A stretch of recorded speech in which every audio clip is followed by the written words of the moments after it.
Greetings everybody and welcome back to WagerTalk TV. This is Pavlos to break down some EPL matches for the weekend. We got two matches on Saturday, one match on Sunday and one match on Monday that we're gonna cover in this video.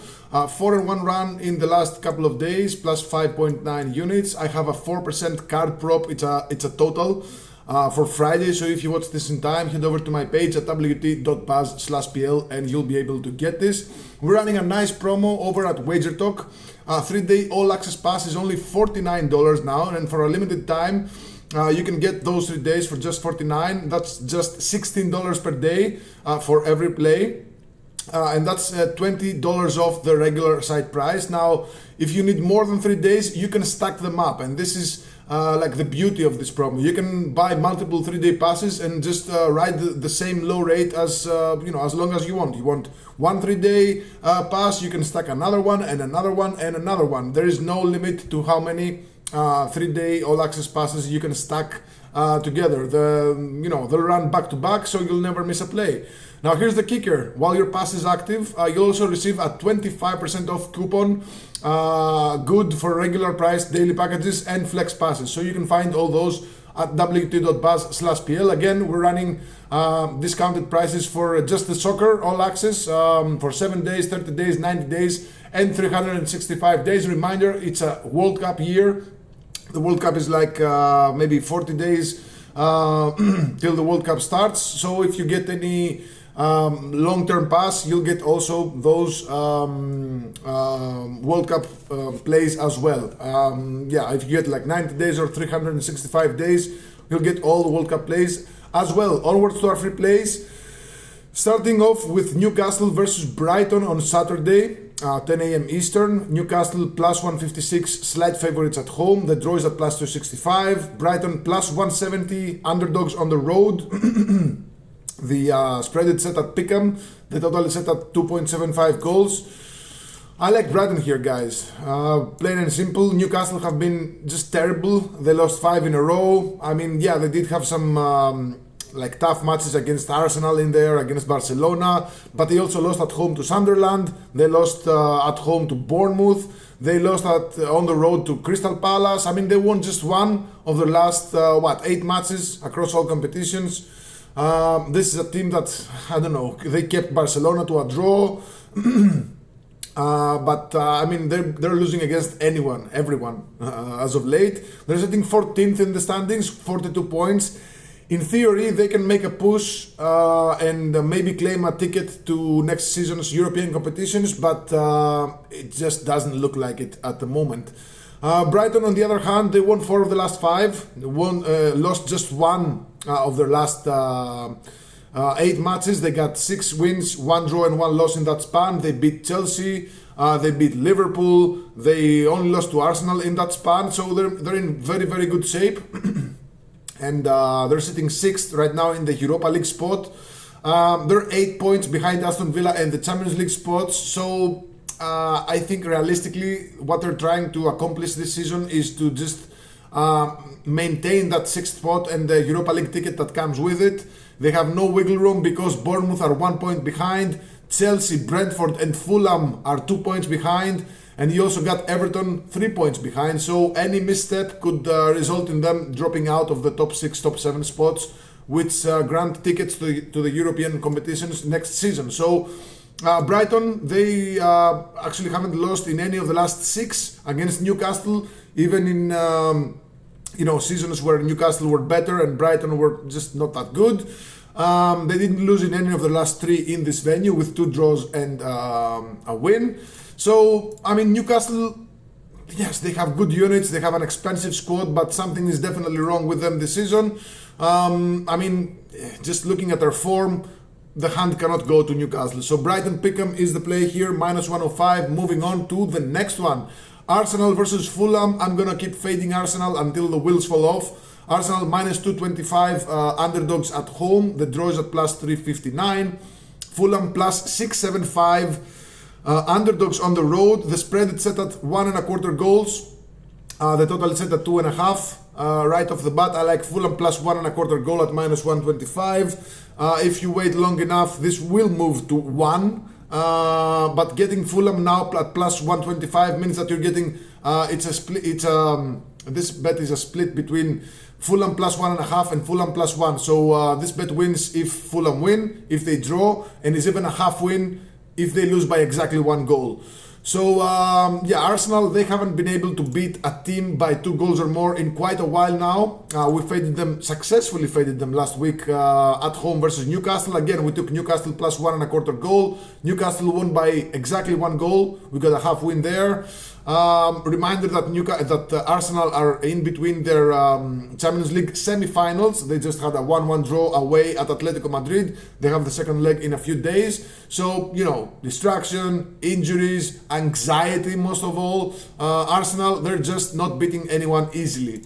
I think in the last 10 they only won 2, or the last 11 matches, only 2 of them they won by 2 goals or more. One of them was against Leverkusen in the Champions League, and the other one was against Everton, again in a match where they scored the first goal at the 89th minute and the second goal at the 97th minute. So by the skin of their teeth, they're winning by 2 goals or not at all. So Fulham, yeah, they've lost just only to Liverpool by 2 goals or more in the last 10 matches. And even though on the road they haven't been as strong, they lost 2-0 to Liverpool, 3-0 to City, 2-0 to Everton. They're fighting for a European ticket as well. They're 10th right now with 48 points.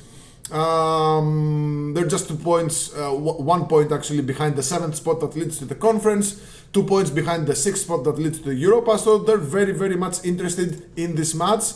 And here's the thing, they haven't lost by 2 goals or more to Arsenal in the last 5.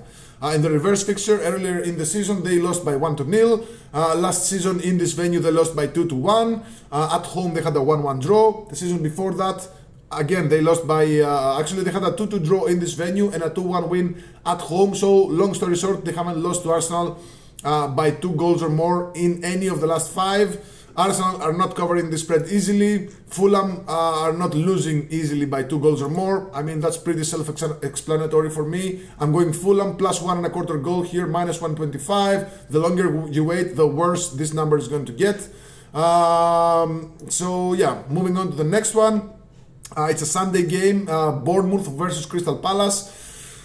9 a.m. Eastern start. We got Bournemouth at minus 150 favorites, Crystal Palace plus 310. Actually, the draw is at plus 310. Crystal Palace plus 430 underdogs. The spread is set at 3/4 of a goal. The total is set at 2.75. Listen,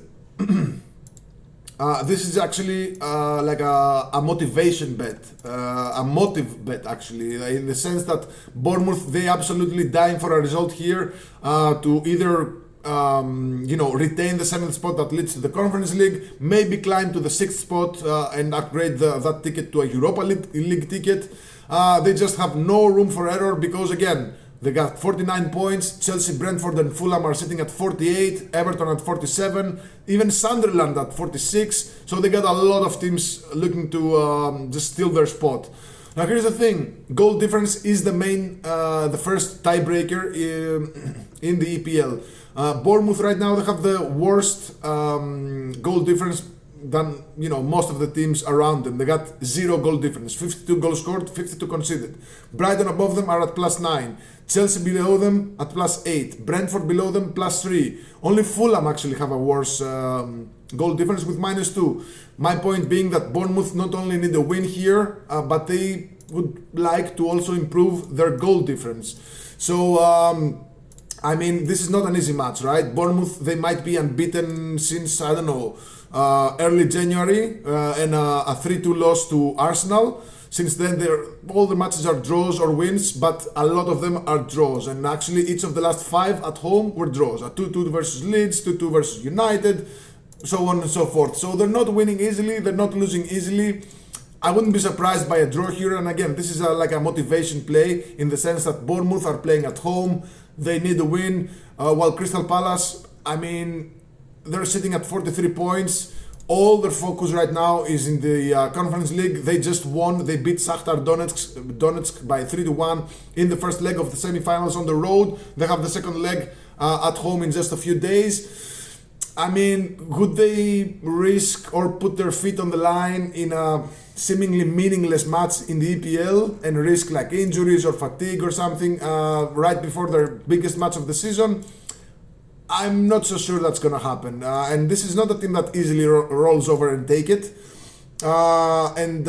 Actually, each of the last three head-to-head matches were draws, and Bournemouth won the previous two. So, I mean, there is a possibility of a draw here. I wouldn't rule it out, but if you're looking for a motivation play, again, Bournemouth minus 3/4 of a goal or minus 0.75, that's the same bet, is at minus 125, and I mean, it makes sense. Not really sure if it's going to happen, but it makes sense here. Right, okay. Moving on to Monday's matches. Actually, I was going to do Manchester United versus Liverpool, but Salah is missing. And I just don't want to cap this game. I don't even want to look at it because every single year I've been waiting for this matchup because Salah, for whatever reason, he always goes in the Old Trafford at Man United's venue, home ground, and he just he's out of his mind. He scores, he assists. I mean, he has I don't have the numbers right now, but he has an insane record in scoring or assisting in this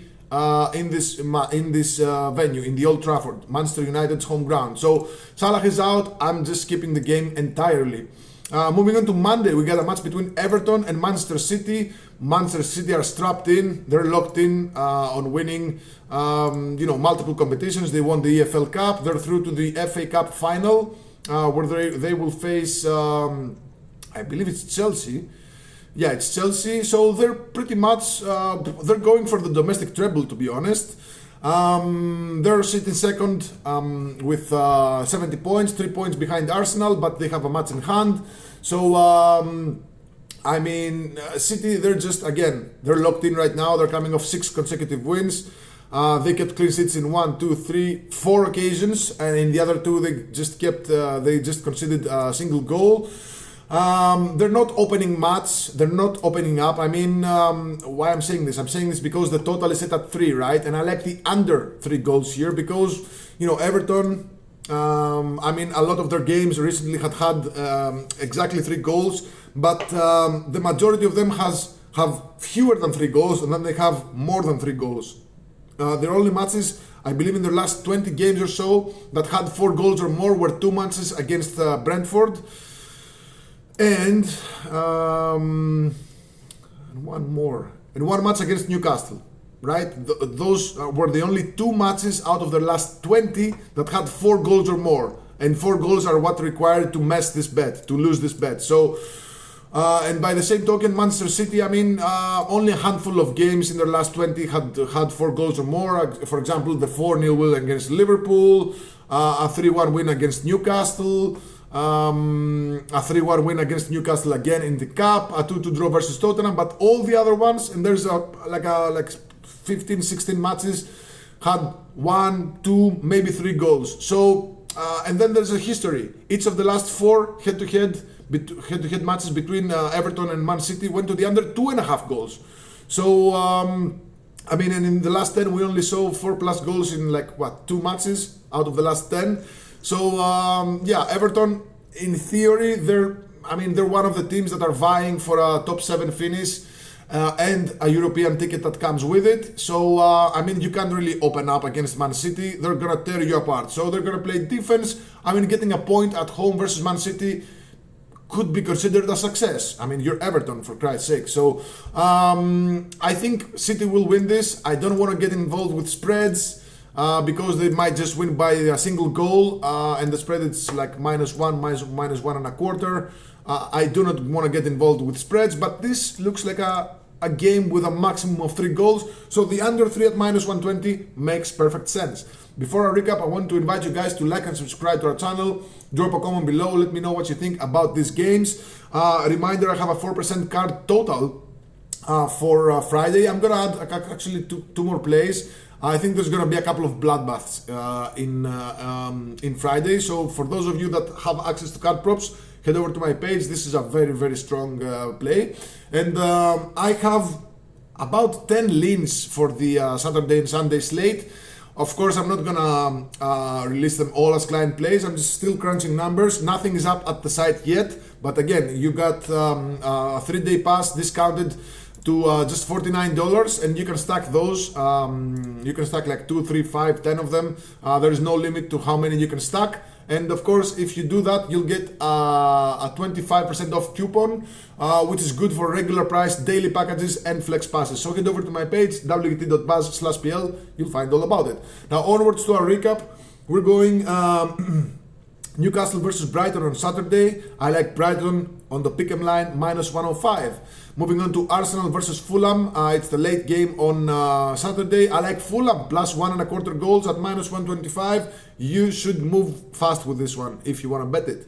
Moving on to Sunday's game, the early slate, 9 a.m. Eastern. Bournemouth versus Crystal Palace. I like Bournemouth motivation play at -3/4 goal, -125. And finishing off on Monday with a match between Everton and Man City. I like the under 3 goals here at -120. Let me know in the comments below what you think about these games, and good luck with your selections. Cheers.